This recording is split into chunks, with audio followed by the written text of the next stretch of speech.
So let's begin. Welcome everyone to this online session. It's a simple introduction to this presentation to my new book, this Transition Science in the Economy. It's available from today on Amazon. For now, it's only in Kindle format. In a week from now, it will be available in paperback.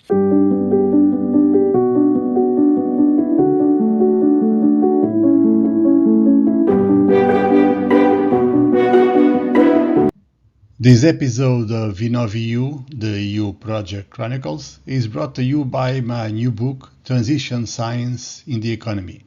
In it, I use data from more than 180 countries and 150,000 observations, data points, to show how five global shifts, five global transitions, the digital, the green, the new globalization, the transition to a war economy, and the housing crisis transition, how these five transitions are collapsing the middle class and rewriting prosperity and power. So if you want a clear map of today's economy and economic chaos, search for Transition Science in the Economy on Amazon and get your copy. So what's this?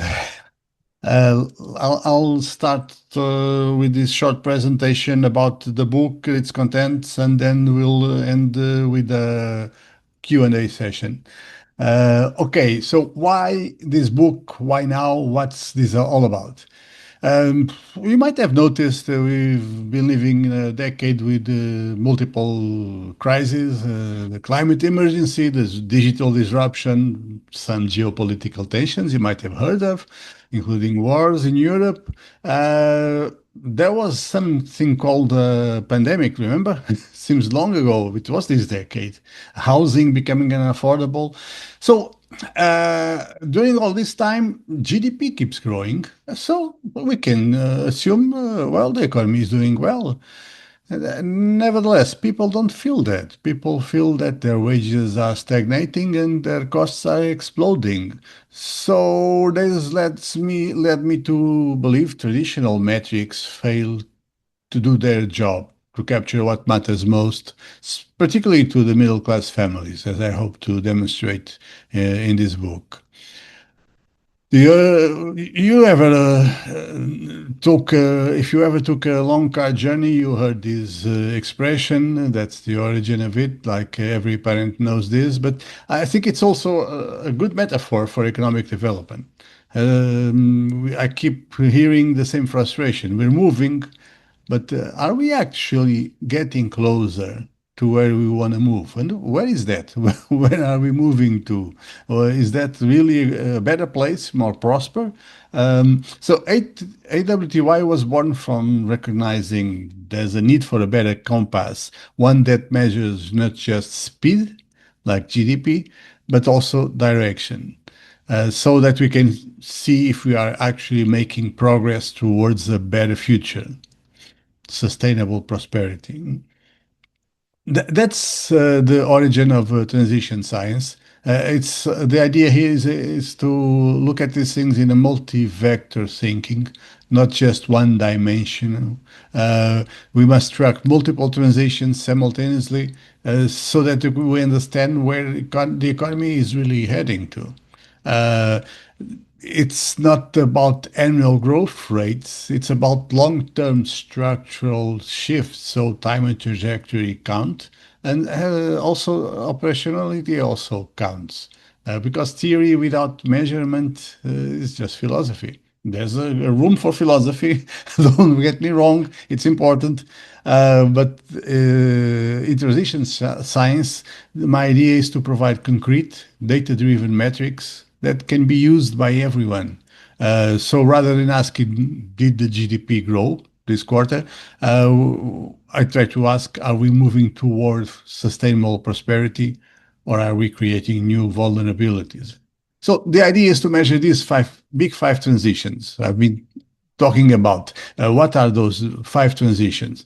The green transition, the digital transition, you heard about these two a lot, mostly from politicians in the past decade or a little over that. Then there's the transition to a new globalization. We've been reshoring, nearshoring, friendshoring, a lot of shoring, and putting tariffs on things. So the globalization is actually changing a lot, as we'll see. Then there's the transition to a war economy, particularly in Europe. Suddenly, every country woke up to the need to spend a lot more in defense because it might be costlier not to be able to defend itself. Because we now face the reality that we had forgotten for some time, the reality that there are countries run by criminals. They attacked other countries and they kill and destroy. So you got to be able to stand up and defend yourself. There's the driving motive for this rise in defense spending, this transition to a war economy. And finally, there's a housing crisis in many parts of the world. Affordability collapses, and the middle class is being locked out of major cities.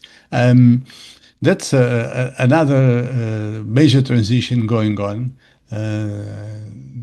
which can and must be measured if we are to manage it. So these five transitions in simultaneously moving have been crushing the middle class. And that's not something that was unavoidable. That's a choice. Uh, you've seen how rent increases have outpaced income in many places, sometimes 3 to 1, and that turns home ownership into a distant dream. You've seen how job quality declines as platforms replace secure employment with gig work. And now we're seeing what AI will do in this field. You've also seen how defense spending is crowding out social investment, and it's just beginning. So all of this has an impact on the middle class. It could have been done differently, and that's why I think we need to measure and see what are the alternatives, what you can measure, you can manage. And so I've devised this index, the AWTY index, that measures all five transitions, and I've collected the data from reliable sources, secondary data, over 150,000 data points, total transparency in the methodology, no black boxes. I built these five indexes that then make up the global index. And what can we learn from this data? It's a lot of data, 1990 to 2024, 180 countries. Well, on average, the index has been rising, so the world is making progress on these transitions, but very unevenly at vastly different speeds. You can see how Nordic and Asian countries are front runners in some of those transitions, countries like Denmark, Singapore, South Korea. But you can also see a lot of fragility and conflict zones that are stuck, not going anywhere or moving backwards. And these are new forms of development traps. Uh, you can see different groups which are compared in the book. In the European Union, you have strong performance in green transition and housing policy, but leads on climate regulation, but faces digital competitiveness challenges, serious challenges. You can see how the United States dominates the digital transition and the war economy capacity, and also how it is an innovation powerhouse, but you can also see how growing inequality and housing affordability crises are a threat. Then, if you look at the BRICS nations, you can see there are no BRICS nations. They're so different. They're not a bloc in any sense. They have highly diverse trajectories. And it shows China in the digital and green push contrasts greatly with India's demographic dividend, while Russia's is pivoting its economy towards the war economy. And then if you look at the countries by size, you can actually conclude that, well, size isn't all. It's not destiny. You have small countries like Estonia, Uruguay, Rwanda, who prove, comparing to their large neighbors, that smart strategy and focused execution can actually achieve remarkable success in these transitions. But in the end, we need to know where are we going to. We need to know what does success looks like. If we are to make a successful transition in, for instance, green, what is a successful transition? Well, actually, the European Commission has done some work on this. Maybe not, not everyone paid much attention, including me.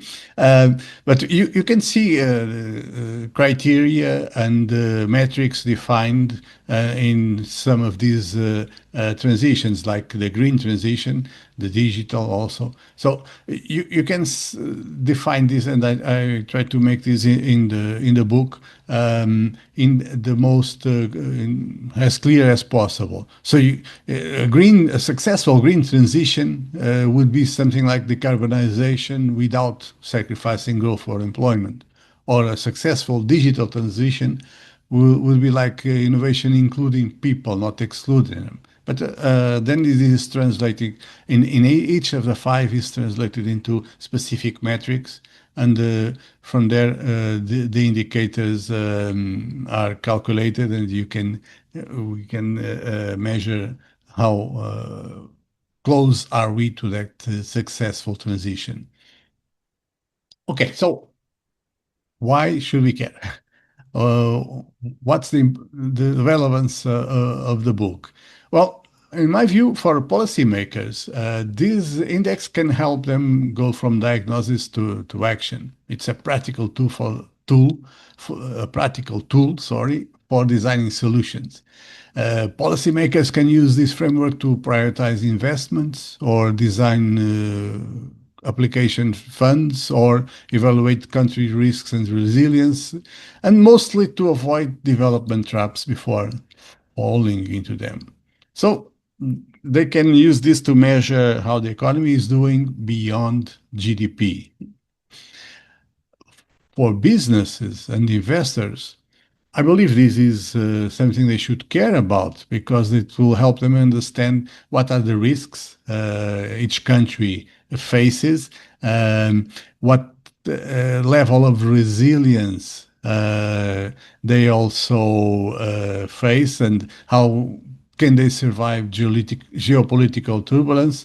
Uh, they can also use this to identify opportunities in the green, digital, or any other transition.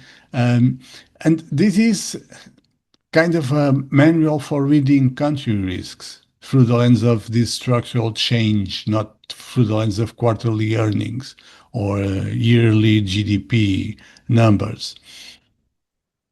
Why should you care? Why should citizens and the middle class care about this? Well, actually, the book is not written for economists. It's written for the average citizen, because it will explain how it tries to explain how these transitions affect your career, or your home, or your savings, or your children, your life. So this is a book mostly written for the average citizen. The book is structured in these five parts. First, in the first part, I make an introduction of this transition science. Then in the second part, I explain the methodology, the data sources, how the index was built. In the third part, I make five analyses, one for each transition. In the Part number four, I analyze the composite index and its implications. And in part number five, I'm looking forward, taking conclusions from the 2024 data and looking forward, how can we move from here? Where can we go from here? This book is not isolated thing. It's not a single shot. It's part of this ecosystem I've been developing in the past 2 years mostly. It also it's also a part of the AWTY index reports, which I expect to update yearly. The 2024 was published in July, so I hope to update yearly in 2026, publish in July the 2025 numbers. It's also a part of this ecosystem, my newsletter, the Docs the Transitions Letter, or my podcast, the InnovEU, the EU Project Chronicles, and all of the digital tools and GPTs and products I've been publishing, and I'll keep on doing, I hope so. The main idea here is to say that the book is not isolated, is not one-shot thing. It's part of the whole idea of my work presently. How to use the book in practice. You can use it, I think, in two major ways. In an academic and educational area, you can use it in any economics courses or executive education programs, or in a professional, strategic, personal area. You can use it comparing to think tank policy briefs, comparing to the other analyses that are made of where we're going and how. So making it a part of that strategic thinking. What's next? These five transitions, in my view, are just part of the picture, the first part. Um, they actually reveal some emerging forces that are already reshaping completely the economy and the society. Of course, AI and automation as part of the digital transition, we all have now an idea that it's going to change everything. But also, as part of that digital transition, maybe we didn't pay attention, or enough attention, but the platforms that took over how we get information, how we buy products, how we learn about the world. These platforms have concentrated enormous power, and they operate clearly beyond traditional regulation and taxation. That is also going to change the world. It's changing it right now. And all this leads to this new economic imperialism where the data, your data, is extracted and is creating new versions of old power asymmetries. And this new imperialism is focused on the attention economy. So I'll be working on that in the near future. So you consider this book as the foundation for what comes next. Now, just to close, let's take a short look at each of the five transitions. In the green transition, the numbers show how the carbon intensity has been going down while the renewable energy share has been going up quite intensively.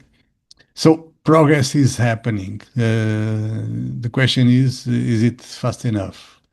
If then you look at the digital transition, you can see that there's a digital divide clearly opening up.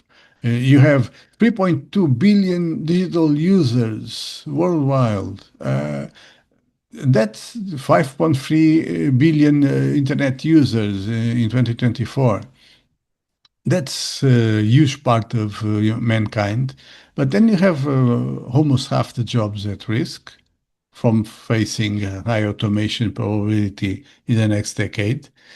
And you have the potential impact of these AI investments being done nowadays that are just absolutely enormous, $15 trillion. That's a projected contribution to global GDP by 2030. That's huge. So there's a lot at stake here. A lot is going to change, and we're not sure exactly who is going to capture the value created here. Uh, then you look at the transition to a new globalization, and you can see that this era of hyper-globalization is over. Uh, Actually, this was an astonishing accomplishment by mankind. This was an extremely efficient system that brought products from the other side of the world to your supermarket in no time at very low cost. The problem is that time is over. And what's replacing that hyper globalization is not deglobalization, it's selective globalization. You see how supply chains are being rebuilt by friendshoring, by building strategic autonomy, by strengthening the regional trade blocks, and replacing just in time with just in case. So building redundancies. So in the end, this new globalization is looking more to resiliency than efficiency. And that means it will be more expensive.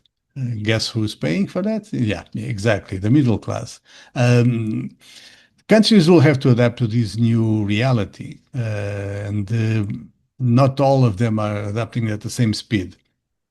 If then you look at the war economy, you can see how the concern with security is back.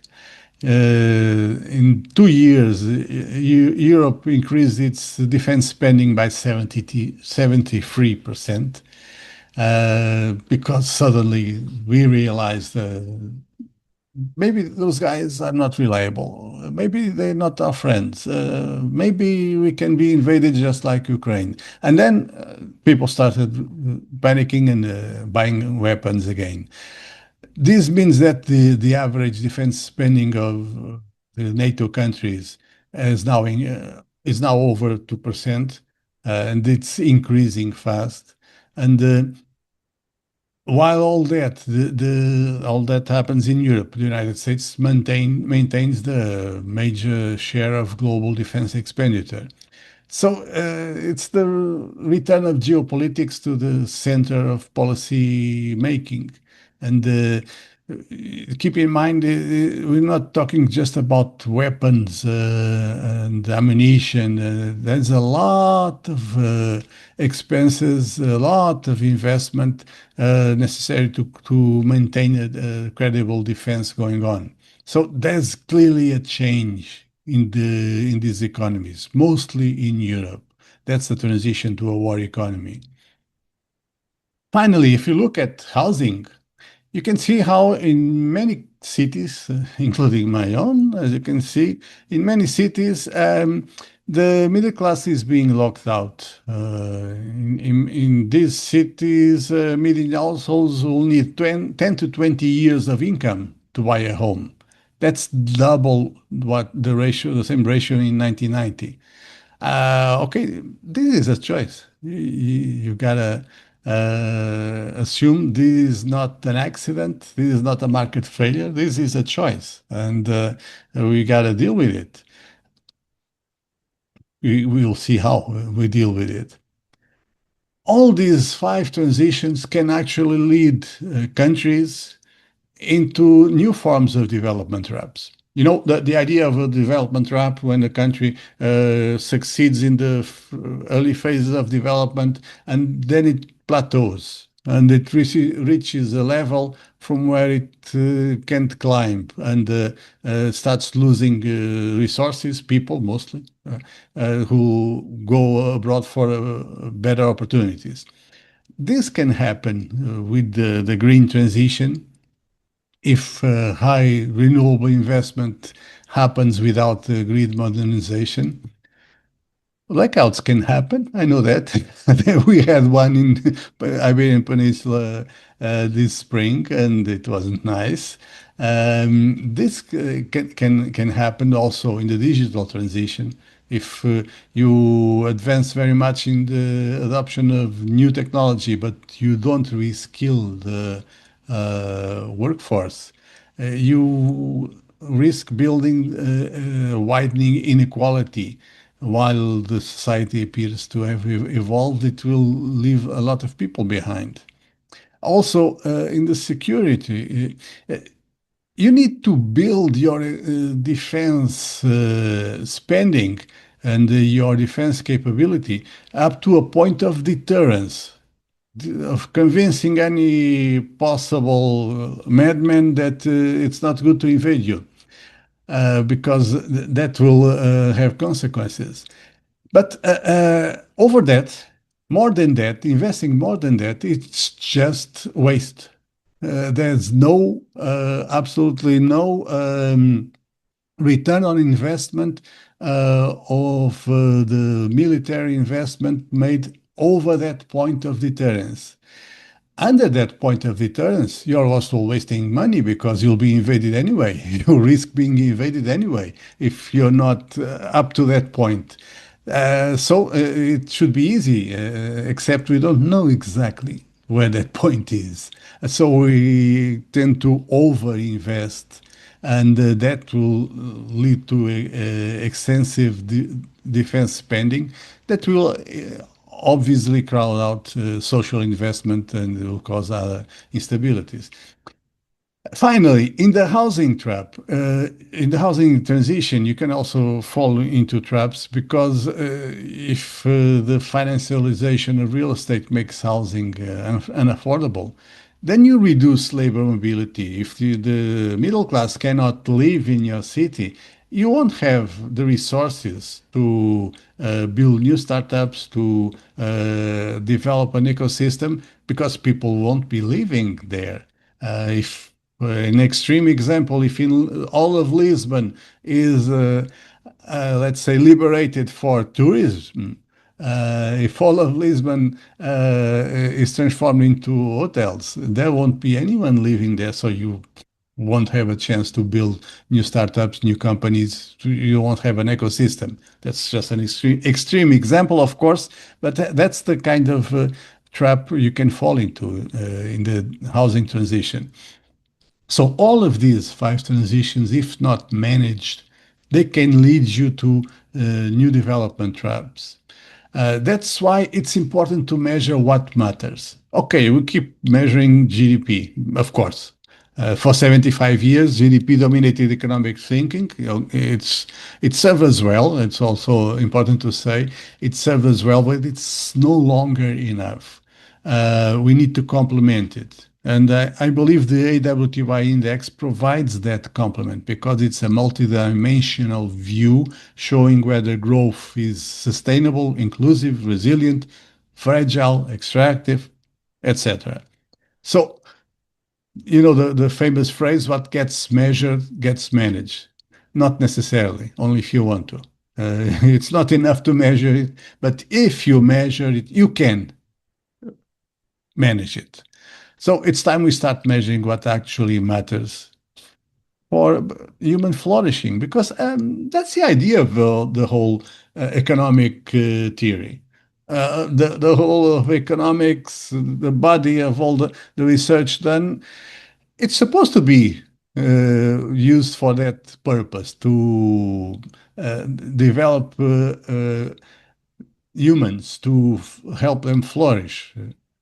It started with Adam Smith. His book was not titled The Invisible Hand. His book was titled how to, I don't remember the exact title, but it was how to decrease poverty. So, with this data I collected from all these 35 years and 150,000 data points, what's my conclusion? Are we there yet? Not yet, not even close. But at least with this, we know where we are and where we can go. And this can help us choose our path and make our life decisions. So, my suggestions for your next steps: get the book, it's already available. Listen to the podcast, real stories with real people involved in research, innovation, and entrepreneurship. Subscribe the newsletter, Policydocs, the transitions letter, where these issues are debated in more detail. And please help spread transition science through your networks and communities. Please share the message, share the word. This is the most important part. So thank you for your time. Thank you for your attention, your support. I'm now available for discussing any questions you might have. So please, any questions, any suggestions, any provocations, now it's the time. I'll just stop recording and we can go on. Where is stop recording?